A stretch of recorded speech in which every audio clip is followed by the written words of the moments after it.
Hello students, ये आपकी bio की क्लास है और हम बायो में अपना चैप्टर 3 पढ़ रहे हैं पादप जगत, जिसमें हमने थैलोफाइटा पढ़ रहे हैं, जिस थैलोफाइटा के बारे में। और थैलोफाइटा में हम बेसिकली शैवाल, जो उसका एक प्रकार है, शैवाल के बारे में पढ़ रहे हैं।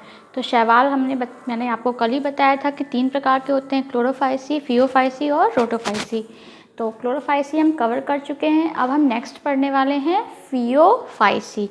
तो फियोफाइसी क्या होता है? अब जैसे मैंने आपको बताया था कि रंग के हिसाब से इनका नाम दिया गया है, या इनके, और वो रंग होते क्यों हैं? क्योंकि इनके अंदर कुछ स्पेसिफिक लवक पाए जाते हैं, यानी पिगमेंट्स पाए जाते हैं। तो क्लोरोफाइसी में जैसे कि क्लोरोफिल ए पाया जा रहा था, क्लोरोफिल बी पाया जा रहा था, उसी प्रकार हमारे जो फियोफाइसी उसमें भी कुछ लवक पाए जाएंगे। तो इनको हम क्या बोलते हैं? भूरे शैवाल बोलते हैं। अब भूरे शैवाल क्यों बोलते हैं? क्योंकि इनके अंदर जो लवक है वो उनको भूरा रंग दे रहा है।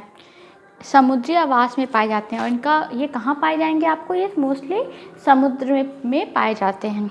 और क्या उनके अंदर पाया जाता है? Chlorophyll A, chlorophyll C, carotenoid तथा ज़ैंथोफिल।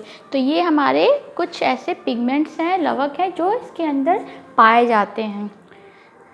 कार्बोहाइड्रेट के रूप में संचित होता है। अब इनके अंदर भोजन की बात की जाए तो इनके अंदर जो भोजन है ये कार्बोहाइड्रेट के फॉर्म में संचित होता है। जैसे क्लोरोफाइसी में किस फॉर्म में था? पायरेनॉइड के फॉर्म में था। स्टार्च के फॉर्म में संग्रहित होता है। स्टार्च में भी किस टाइप का? पायरेनॉइड। उसी तरीके से हम यहाँ बात करें फियोफाइसी की, तो यहाँ पे कार्बोहाइड्रेट के रूप में संचित तो हो रहा है, और किस फॉर्म में भोजन? लैमिनेरिन तथा मैनिटॉल के फॉर्म में संचित हो। वहाँ पायरेनॉइड था, यहाँ लैमिनेरिन और मैनिटॉल है। अब बात करें इनकी कोशिका भित्ति की, तो इसकी कोशिका भित्ति जो होती है आपकी, वो किससे बनी होती है? सेल्यूलोज से ही बनी होती है। मोस्टली आप देखोगे पौधों में, पादप में जो कोशिका भित्ति होती है वो सेल्यूलोज की ही बनी हुई होती है।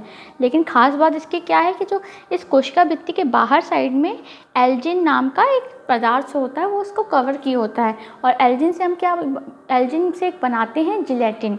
और जिलेटिन आजकल हमारे खाने में इस्तेमाल हो रहा है बहुत जगह। जैसे आपके आइसक्रीम इंडस्ट्री, आइसक्रीम वगैरह में इस्तेमाल होता है, तो वहाँ पे जिलेटिन यूज होता है। तो ये एक तरीके से हमारे शैवाल का एक लाभ भी है, किससे हम जिलेटिन लेते हैं। और इसके अंदर पत्ती की तरह प्रकाश संश्लेषी अंग होते हैं। जैसे अब ये तो पादप जगत का पार्ट है, तो इसके अंदर पत्ती नहीं, लेकिन हाँ पत्ती की तरह का एक अंग पाया जाता है जो प्रकाश संश्लेषण करता है, क्योंकि इसमें क्लोरोफिल पाया जाएगा और ये अपना भोजन उसी की मदद से बनाते हैं। अब हम एक उदाहरण देख लेते हैं फियोफाइसी का। तो उदाहरण में आपका एक्टोकार्पस, लेमिनेरिया, कुछ और एग्जाम्पल होते हैं सरगासम, फ्यूकस। तो ये आपके फियोफाइसी के एग्जाम्पल हैं। अब हम नेक्स्ट क्लास में रोडोफाइसी के बारे में पढ़ेंगे। Thank you.